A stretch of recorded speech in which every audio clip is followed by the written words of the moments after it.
एक बेहद ही खूबसूरत और टैलेंटेड एक्ट्रेस जिसे देखकर लोग अपना मुंह फेर लिया करते थे क्योंकि वो उन्हें मनहूस माना करते थे। उस एक्ट्रेस की शादी के 11 दिन बाद ही उनके पति को गोली लग गई थी। नई नवेली दुल्हन पूरे 6 महीने तक हॉस्पिटल में अपने पति की सेवा करती रही, वो भी इतनी सेवा कि वहाँ के डॉक्टर भी उन्हें सावित्री कहकर बुलाने लगे, जो अपने पति की मौत के सामने ढाल बनकर खड़ी थी। इन सब चीजों के बावजूद भी उनके पति उन्हें छोड़कर चले गए। दूसरी शादी की तो वो भी ज्यादा दिन तक नहीं चली। चलिए जानते हैं कौन थी वो एक्ट्रेस जिनका फिल्मी करियर तो ऊंचाइयों पे था, पर उनकी जाती जिंदगी इतनी खराब थी कि वो हर दिन सुसाइड करने के बारे में सोचा करती थी। शिवाय चैनल के इस वीडियो में नमस्ते, आज हम बात कर रहे हैं the famous Manchali actress Leena Chandavarkar की। लीना बचपन से ही खूबसूरत थी और वो हमेशा से ही एक्ट्रेस बनना चाहती थी और उन्होंने बड़े होकर अपना ये सपना पूरा भी किया। उन्होंने बॉलीवुड को एक से बढ़कर एक फिल्में दी। एक बेहतरीन और खूबसूरत एक्ट्रेस होने के साथ साथ वो एक आदर्शनीय बेटी भी थी, जिन्होंने अपने माँ बाप के कहने पर अरेंज मैरिज करने का फैसला कर लिया। जी हाँ, लीना के माता पिता ने लीना की शादी 25 साल की उम्र में ही गोवा के फर्स्ट चीफ मिनिस्टर के बेटे सिद्धार्थ से तय कर दी थी। लीना अपनी जिंदगी के सबसे बेहतरीन पल जी रही थी, पर उन्हें नहीं पता था कि एक हादसा उनका इंतजार कर रहा है जो उनके सपनों की जिंदगी को चूर चूर कर देगा। लीना की शादी को सिर्फ 11 दिन हुए थे और उनके पति अपनी पिस्टल साफ कर रहे थे और गलती से वो पिस्टल चली और लीना के पति सिद्धार्थ को गोली लग गई। उन्हें तुरंत हॉस्पिटल ले जाया गया।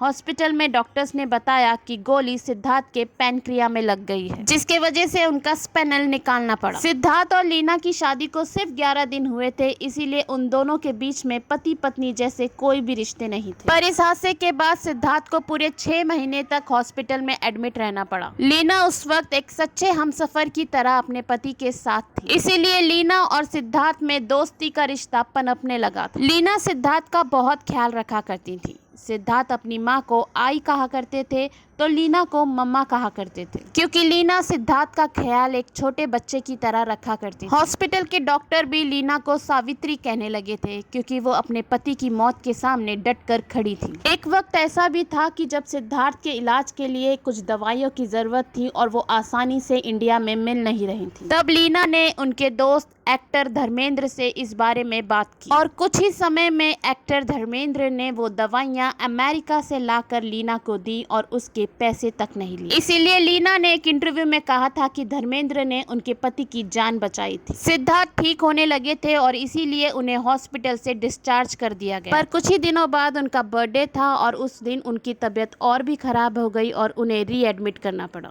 इस बार सिद्धार्थ की पूरी बॉडी में ट्यूब लगाए गए और उनकी हालत इतनी खराब थी कि वो बोल भी नहीं पा रहे थे। उन्हें जो भी कुछ बोलना था वो लेटर में लिख के दिया करते थे। इतनी क्रिटिकल सिचुएशन होने के बावजूद भी सिद्धार्थ इतने हंसमुख मिजाज के थे कि वो डॉक्टर को लिख के दिया करते थे कि अब किसकी बारी है मेरे लंग्स निकालने की। डॉक्टर भी उनके विल पावर की मिसाल अपने स्टूडेंट्स को दिया करते थे। लीना जब भी सिद्धार्थ से मिलने जाया करती थी तब उनके चेहरे पे हमेशा खुशी रहा करती थी, चाहे उनके दिल में कितना भी गम क्यों ना हो, क्योंकि उन्हें डॉक्टर्स ने कहा था कि अगर आप खुश रहेंगी तो सिद्धार्थ आपको देखकर खुश रहा करेंगे। लीना की इतनी कोशिशों के बावजूद भी उनके हाथ कुछ नहीं आया। उनके पति सिद्धार्थ 11 महीने के ट्रीटमेंट के बाद 1976 को इस दुनिया को छोड़कर चले गए। सिद्धार्थ जब इस दुनिया को छोड़कर जा रहे थे तब उन्होंने अपनी आखिरी खत में लिखा था कि मैं वापस आऊंगा। शादी का पहला साल जब सब पति पत्नी अपने सपनों की दुनिया बुन रहे होते हैं, उसी साल लीना चंद्रवरकर की सारी दुनिया ही उजड़ गई थी। लीना चंद्रवरकर को लगा कि ये सब कुछ उनके वजह से हुआ है, क्योंकि वो एक मांगलिक थी। जब सिद्धार्थ जिंदा थे तब लीना ने अपनी सासू माँ से कहा था कि जैसे ही सिद्धार्थ ठीक हो जाएंगे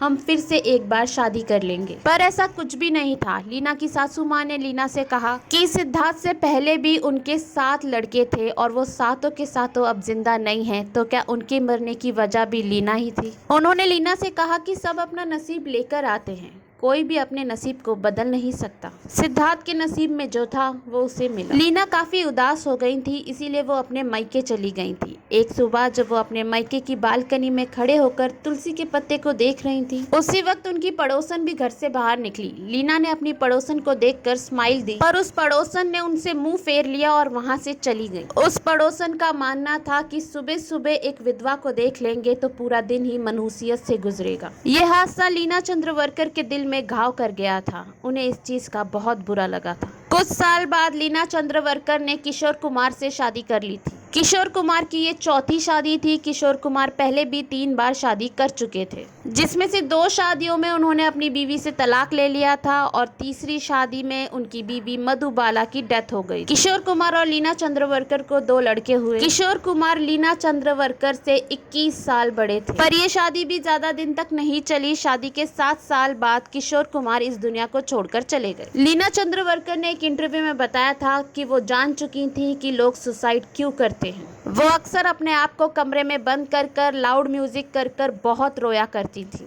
और फिर एक गर्म चाय की प्याली बनाकर पिया करती थी और स्माइल किया करती थी। उनका कहना था कि उनके पति किशोर कुमार ने उनसे एक बार कहा था कि दुनिया में हर कोई मुसाफिर है, इसीलिए किसी को भी किसी से कोई उम्मीद नहीं करनी चाहिए। ये थी लीना चंद्रवरकर की कहानी, जिनकी मुस्कान बेहद ही प्यारी थी, पर भगवान ने उन्हें मुस्कुराने का कोई मौका ही नहीं दिया। आज के लिए इतना ही। फिर मिलते हैं शिवाय चैनल के दूसरे वीडियो में। वीडियो पसंद आए तो इसे लाइक, सब्सक्राइब और कमेंट करना मत भूलिएगा।